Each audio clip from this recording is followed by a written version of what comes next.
जबरदस्त टिकली चालू है।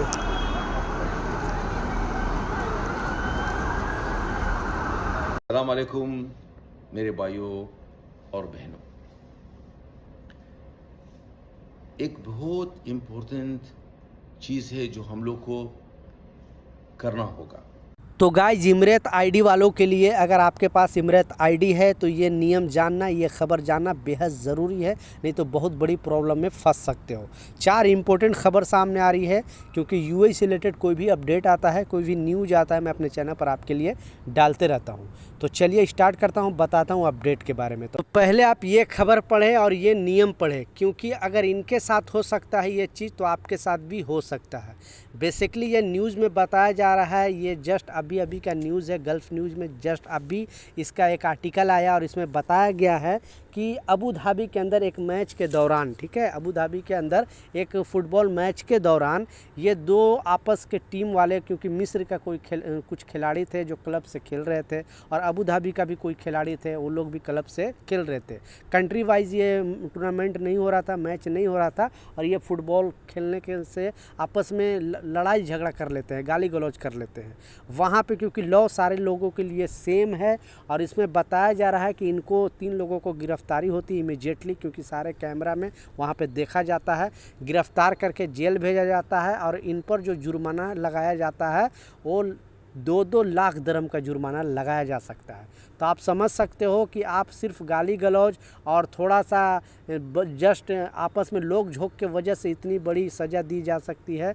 तो हम जो लेबर कैटेगरी के लोग हैं या फिर हम जो यहाँ पे कामगार हैं, काम करने आते हैं, उन लोगों के साथ भी अगर इस तरह का चीज़ होगा तो बहुत बड़ा प्रॉब्लम फंस सकते हो। तो आप किसी से इस तरह का हरकत ना करें, लड़ाई झगड़ा ना करें, गाली गलौज ना करें, क्योंकि ये जब खिलाड़ी लोग के साथ हो सकता है, जो बड़े बड़े इंटरनेशनल खिलाड़ी है, तो हम लोग के साथ भी, क्योंकि सारे लोगों के लिए कानून सेम है। दूसरा जो इम्पोर्टेंट अपडेट है, वीज़ा से रिलेटेड एक नया अपडेट सामने आ रही है, क्योंकि इसमें बताया जा रहा है कि जो आपको पता है कि गोल्डन वीज़ा जो दिया जाता था, तो ऐसे बहुत सारे कंट्री के लोग को जो अपने कंट्री के लिए कुछ अच्छा कर लेते, जैसे कोई बड़े बड़े खिलाड़ी लोग हो गए या फिल्म स्टार लोग हो गए या कोई पॉलिटिशियन हो गए, उन लोगों के लिए यूएई गवर्नमेंट ने गोल्डन वीज़ा देने का नियम बनाया था। लेकिन फिर एक नया अपडेट जारी करके बताया है कि जिसकी सैलरी 30,000 दिरहम है, ठीक है, आप यूएई के अंदर हो और आपकी सैलरी 30,000 दिरहम से ऊपर है, तो आपको भी यहाँ पे गोल्डन वीज़ा आसानी से मिल सकती है। तो 10 साल का वीज़ा, आप बार बार वीज़ा लगाने की ज़रूरत नहीं है, क्योंकि 2 साल का वीज़ा ही लगता था लोगों को, और वो कामगार रहें ना रहें, लेकिन वहाँ पे जो यहाँ पे इन्वेस्ट करते हैं, बिजनेस चलाते हैं, तो उनके लिए ये सुविधा अच्छा है, क्योंकि उनको 10 साल का वीज़ा एक ही बार लग जाएगा, बार बार वीज़ा लगाने की झंझट नहीं। लेकिन उनकी सैलरी कम से कम 30,000 बेसिक होना चाहिए। लेकिन मेरा मानना है कि कामगारों के लिए भी कुछ ना कुछ रूल गवर्नमेंट को लगाना चाहिए, क्योंकि 2-2 साल के बाद बहुत सारे कंपनी क्या करती है कि वर्करों से पैसे लेती है वीज़ा का, लेकिन जबकि ये लॉ में लिखा हुआ नहीं है, कानून में लिखा हुआ नहीं है कि कोई भी कंपनी वर्कर से वर्क वीज़े का पैसे लेती है। तो आपकी कंपनी लेती है कि नहीं, नीचे कमेंट सेक्शन में ज़रूर बताना, क्योंकि मोहरे ने नया अपडेट जारी करके बताया था कि कोई भी कंपनी अगर वर्क वीज़ा का पैसा लेता है और आपके पास डॉक्यूमेंट है, विदाउट डॉक्यूमेंट कुछ नहीं होगा वहाँ पे। आप ऐसे नहीं सिर्फ मुंह से बोल दोगे कि हमारी कंपनी मुझे इतना 1000 दिरहम लिया है वीज़े के लिए, तो आप ऐसा वहाँ पे आपको नहीं एक्सेप्ट किया जाएगा। आपके पास कुछ ना कुछ डॉक्यूमेंट होना चाहिए, उस डॉक्यूमेंट लेकर जाओगे मोहरे में तो आपका पैसे भी वापस हो जाएगा और उस कंपनी के खिलाफ कड़ा एक्शन भी लिया जाएगा।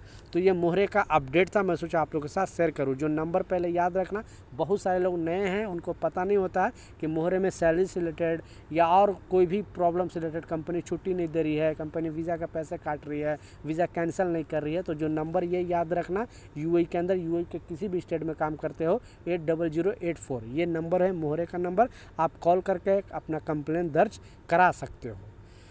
तीसरा जो सबसे इम्पोर्टेंट अपडेट है, आपने बिल्कुल सच पढ़ा है और ये नियम जानना बेहद ज़रूरी है, क्योंकि जब से अभी 2 से 3 दिन बस टाइम रह गया है और ये जो 2 महीना चला ये वीज़ा माफ़ी प्रोग्राम, इसके बाद गवर्नमेंट ने भी अपडेट जारी करके बताया था, वहाँ के लोकल लोग भी वीडियो वगैरह बनाकर बताए थे कि भारी चेकिंग होगा। और अभी से अभी देखा मैं शॉर्ट वीडियो में आपको दिखागा, चेकिंग करना स्टार्ट हो गया। जिसके पास भी इमरत आईडी नहीं है और वो यहाँ पे वर्क वीज़ा पे नहीं है, विजिट वीज़ा वाले को बात अलग है, क्योंकि जो विजिट वीज़ा पे उनके पास वैलिड विजिट वीज़ा है तो वो वहाँ पे रह सकते हैं, घूम सकते हैं। लेकिन जो यहाँ पे विदाउट इमरत आईडी अगर रहेगा और इस तरह का हरकत करेगा, यानी जगह जगह पे अभी चेकिंग चालू हो जाएगा और आपको पकड़ा जाएगा। क्योंकि गवर्नमेंट आपको 2 महीने का चांस दिया था, या तो अपने कंट्री वापस चल जाते और सारा आपका जुर्माना माफ़ हो जाता, या तो फिर आप यहाँ दूसरी कंपनी में वीज़ा लगा लेते।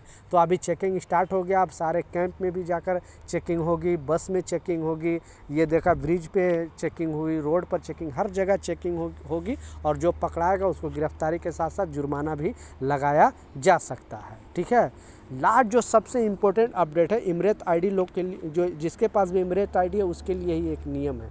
इसमें बताया जा रहा है, गवर्नमेंट ने वार्निंग दिया है, क्योंकि बहुत सारे लोगों के साथ इस तरह का हरकत हो रहा है। और जो इमरत आईडी अपडेट के नाम पे आपके पास कोई मेल आएगा या फिर फ़ोन आएगा, बताया जाएगा कि आपका इमरत आईडी अपडेट करना पड़ेगा, नहीं तो आपका इमरत आईडी ब्लॉक कर दिया जाएगा। इस तरह से या तो मेल आएगा नहीं तो फ़ोन आएगा। तो आप दूसरे पर बिल्कुल भरोसा ना करें, नहीं तो आपका जितना भी मोबाइल का सिस्टम है OTP अगर आप दे देते हो इस नाम पे, क्योंकि ऐसे बहुत सारे 2 लाख दिरहम से ज़्यादा लोगों का नुकसान हो गया है, गवर्नमेंट ने अपडेट जारी करके बताया है। तो आप दूसरे के बात पे बिल्कुल विश्वास नहीं करना और ये ना सोचना कि ये सच न्यूज़ है। अपडेट के नाम पे, यानी इमरत आईडी अपडेट के नाम पे कोई भी फ़ोन कॉल आए, कोई भी मैसेज आए, आपको बिल्कुल रिप्लाई नहीं करना है। ये UAE गवर्नमेंट का कहना है। तो ये कुछ अपडेट था, ये कुछ जानकारी था, मैं सोचा आप लोग के साथ शेयर करूँ।